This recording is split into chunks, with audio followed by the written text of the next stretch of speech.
எல்லோருக்கும் வணக்கம். Welcome to info market Tamil channel. இன்னைக்கு பங்குச்சந்தையில் நடந்த முக்கியமான தகவல்களை இங்கு பார்க்கலாம் வாங்க. அதுக்கு முன்னாடி நான் செபி ரெஜிஸ்டர் அட்வைசர் கிடையாது. நான் இங்கு சொல்கிற தகவல் அனைத்தும் என்னுடைய நாலேஜை பெருக்க நான் படித்து தெரிஞ்சுக்கிட்டது. இதில் ஏதாவது தவறு இருக்கலாம். நீங்கள் பங்குச்சந்தையில் முதலீடு பண்ணணும்னு நினச்சிங்கன்னா நான் சொல்கிற தகவல்களை பங்குச்சந்தை அஃபிஷியல் வெப்சைட்டில் செக் பண்ணி பார்த்துட்டு முதலீடு செய்யுங்க. வாங்க இன்றைய பங்குச்சந்தை முக்கிய தகவல்களை பார்க்கலாம். முதல்ல மார்க்கெட் ஆக்ஷன் பார்க்கலாம். நேற்றைய இந்திய மார்க்கெட் முடிவுகள் பெரும்பாலும் நெகட்டிவாக தான் இருக்குது. Nifty 50 0.57% negative, Sensex 0.67% negative, Nifty bank 0.96% negative, BSc small cap 0.64% negative. இதில் நிஃப்டி ஐடி மட்டும் ஸ்லைட்டாக பாசிட்டிவாக க்ளோஸ் ஆகிருக்கு. நிஃப்டி ஐடி 0.01% பாசிட்டிவாக க்ளோஸ் ஆகிருக்கு. இது நேற்றைய இந்திய மார்க்கெட் முடிவுகள். அடுத்து நிஃப்டி 50 டாப் 5 கெய்னர்ஸ் யாருன்னு பார்த்தீங்கன்னா Wipro 2.21%, Bajaj finance 1.97%, Tata steel 1.63%, HCL technology 1.12%, IndusInd bank 1.03%. Nifty 50 top 5 losers யாருன்னு பார்த்தீங்கன்னா Axis bank -5.27%, Shriram finance -3.06%, BEL -2.38%, HDFC life -1.78%, Kotak Mahindra bank -1.67%. US மார்க்கெட்னு பார்த்தீங்கன்னா Dow Jones 0.30% negative, S&P 500 0.01% negative, Nasdaq 0.05% negative. இதுவே யூரோப்பியன் மார்க்கெட்டில் FISC 0.22% positive, CAC 0.01% positive, DIX 0.34% negative. அடுத்ததாக கோல்டு சில்வர் பற்றின update. 24 carat gold per gram 9,938 ரூபாயாக இருந்தது. ஜூலை 17ஆம் தேதி 9,933 ரூபாயாக க்ளோஸ் ஆகியிருந்தது. 22 கேரட் கோல்டு பர் கிராம் 9,110 ரூபாய். ஜூலை 17ஆம் தேதி 9,105 ரூபாயாக க்ளோஸ் ஆகியிருந்தது. அடுத்ததாக சில்வர் அப்டேட். 1 கிராம் சில்வர் 113 ரூபாய் 90 பைசாவாக இருந்தது.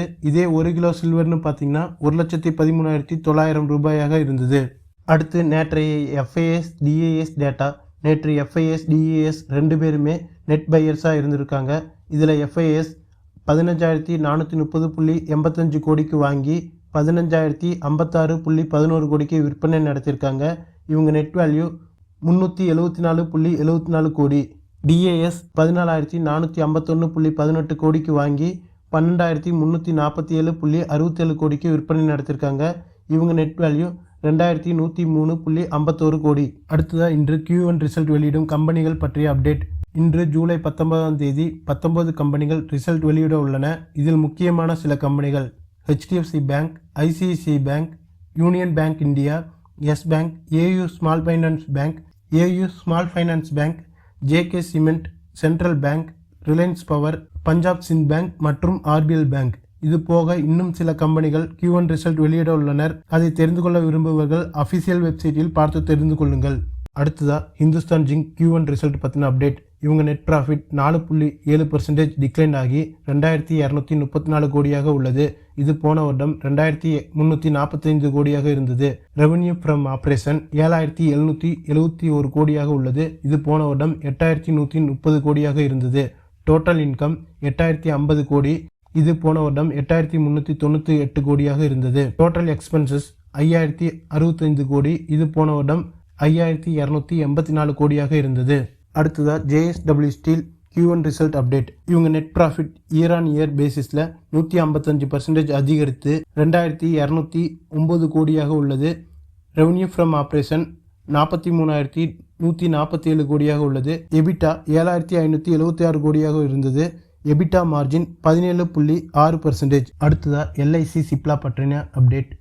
LIC சிப்லா நிறுவனத்தில் தங்களுடைய பங்குகளை 5.024% உயர்த்தியுள்ளது. இது ஜூலை 17ஆம் தேதி நடைபெற்ற டிரான்சாக்ஷனில் சுமார் 3 லட்சம் ஷேர்களை வாங்கியதன் மூலம் சிப்லாவில் LIC ஹோல்டிங்ஸ் 5.024% உயர்ந்துள்ளது. இதற்கு முன்னாடி LIC ஹோல்டிங்ஸ் 4.987% இருந்தது. 4,02,86,998 ஷேர்ஸ்கள் இருந்தது. இப்போது வாங்கப்பட்ட பங்குகளின் எண்ணிக்கை 3 லட்சம் ஷேர்கள். ஆக மொத்தம் 4,05,86,998 சிப்லா ஷேர்கள் LICயிடம் உள்ளன.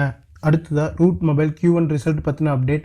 ரூட் மொபைல் மோசமான Q1 ரிசல்ட் வெளியிட்டதை தொடர்ந்து 4.75% டவுன் ஆகி ரூபாய் 960 என்ற நிலையில் க்ளோஸ் ஆகியிருக்கு.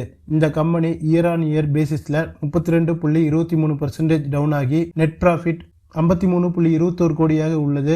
இது போன வருடம் 78.52 கோடியாக இருந்தது. குவார்டர் ஆன் குவார்டர் பேசிஸில் 6% வீழ்ச்சி அடைந்துள்ளது. இவங்களோட மொத்த ரெவென்யூ 1050.8 கோடி ரூபாய். இது இயர் ஆன் இயர் பேசிஸில் 4.8% குறைவு. குவார்டர் ஆன் குவார்டர் பேசிஸில் 10.6% குறைவு. எபிட்டா மார்ஜின் 8.9% உள்ளது. இது முந்தைய குவார்ட்டரில் 10.4% இருந்தது. இந்த வீழ்ச்சிக்கு கம்பெனி தரப்பில் சொல்லப்படும் காரணங்கள் என்னென்னா, சர்வதேச சந்தையில் ஏற்பட்ட மந்த நிலையும் குறைந்த லாபத்தில் உள்ள சில கம்பெனிகள் ஒப்பந்தங்களை ஸ்டாப் பண்ணியதும் முக்கிய காரணமாக சொல்லப்படுது. இதனால இவங்க இன்னைக்கு மார்க்கெட்டில் 4.5% நெகட்டிவில் க்ளோஸ் ஆகியிருக்காங்க. அடுத்ததாக IOB Q1 ரிசல்ட் பற்றின அப்டேட். இவங்க நெட் ப்ராஃபிட் 76% உயர்ந்து 1111 கோடியை எட்டியுள்ளது. இது போன வருடம் 633 கோடியாக இருந்தது. இவங்க ப்ராஃபிட் இன்கம் 8866 கோடியாக உள்ளது. இது போன வருடம் 7568 கோடியாக இருந்தது. இன்ட்ரெஸ்ட் ரிலேட்டட் இன்கம் 7386 கோடியாக உள்ளது. இது போன வருடம் 6535 கோடியாக இருந்தது. ஆப்ரேட்டிங் லாபம் 2358 கோடியாக உள்ளது. இது போன வருடம் 1676 கோடியாக இருந்தது. மொத்த NPA அசெட் 1.97%. இது போன வருடம் 2.89% இருந்தது. அடுத்ததாக ரிலையன்ஸ் ரீட்டைல் Q1 ரிசல்ட் பற்றின அப்டேட். இவங்க Q1 ப்ராஃபிட் 76.5% உயர்ந்து 30,783 கோடியாக நிகர லாபத்தை பதிவு செய்துள்ளனர். இந்த Q1 ப்ராஃபிட் 76.5% உயர்ந்ததற்கு முக்கிய காரணமாக இவங்க ஏசியன் பெயிண்டில் இருந்த இவங்க பங்குகளை விற்றதும் ஜியோ பிளாட்ஃபார்ம் பர்ஃபார்மன்ஸ் பெட்டராக இருந்ததாகவும் சொல்லப்படுது. கன்சாலிடேட்டட் ரெவன்யூ 6% அதிகரித்து 2.73 லட்சம் கோடியாக உள்ளது.